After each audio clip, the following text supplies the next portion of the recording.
वाढीव घरपट्टीवर तात्काळ खुलासा करा, अन्यथा आंदोलनाचा इशारा. सांगली, मिरज व कुपवाड महापालिकेच्या भांडवली मूल्यावर आधारित वाढीव घरपट्टीबाबत हरकतींच्या सुनावण्या सुरू असल्या तरी नागरिकांना अद्याप लेखी निर्णय देण्यात आलेले नाहीत.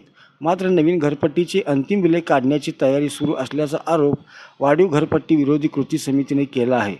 हरकतींवरील लेखी निर्णय द्यावेत, विशेष समिती व विशेष महासभेची भूमिका स्पष्ट करावी आणि सर्व हरकतींची प्रक्रिया पूर्ण होईपर्यंत नवीन बिले काढू नयेत अशी मागणी समितीने केली आहे.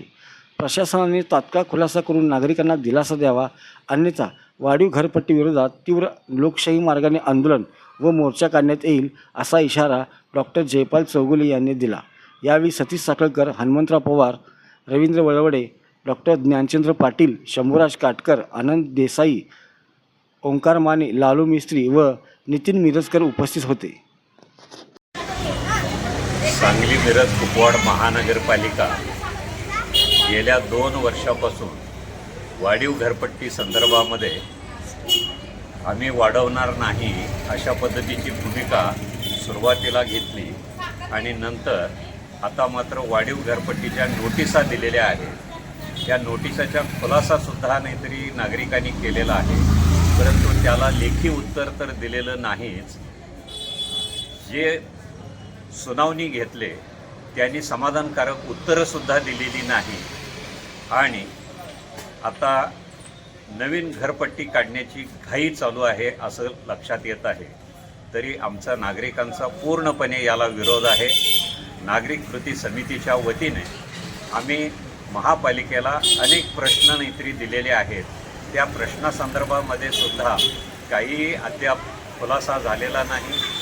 त्यांनी कृती समितीला आश्वासन दिलेलं होतं महापौरांनी की आम्ही एक समिती गठीत करत आहोत आणि त्या समितीमार्फत अशा पद्धतीनं सर्व खुलासा आम्ही करू आणि त्यावेळेला तुम्हाला मीटिंगला सुद्धा बोलू. त्यामध्ये प्रशासनाचे अधिकारी असतील, कृती समितीचे असतील, सामाजिक कार्यकर्ते असतील आणि नगरसेवक, महापौर वगैरे पण असतील असं सांगितलं होतं. पण अद्यापसुद्धा त्याच्या संदर्भातसुद्धा काहीही हालचाल झालेली नाही आणि आम्हाला वाढीव घरपट्टी तर नकोच आहे. जी जुनी घरपट्टी आहे तीच जादा आहे, ती कशी कमी करता येईल ही भावना नागरिकांची आहे. सध्या परिस्थिती बाजारपेठेतली भयानक आहे. व्यापाऱ्यांना धंदा नाही आहे, शेतकऱ्यांना मालाला भाव नाही आहे, त्यामुळं नागरिकांच्याकडं पैसा नाही आहे, चलन फिरणं अवघड झालेलं आहे. आणि अशा पद्धतीमध्ये सांगली मिरज कुपवाड महानगरपालिका सुविधा तरी काहीही देत नाही अशा पद्धतीच्या नागरिकांच्या तक्रारी आहेत आणि या संदर्भामध्ये आम्हाला स्पष्टपणे प्रशासनाला सांगायचं आहे की अजिबात वाढीव घरपट्टीचा विषय करू नका. जी जुनी घरपट्टी आहे त्यामध्ये काय कमी करता येईल आणि सुसूत्रता आणता येईल एवढी बघावी अशी आम्ही त्यांना विनंती करतोय आणि लवकरात लवकर मीटिंग घेऊन याचा खुलासा करावा अशी विनंती करतो.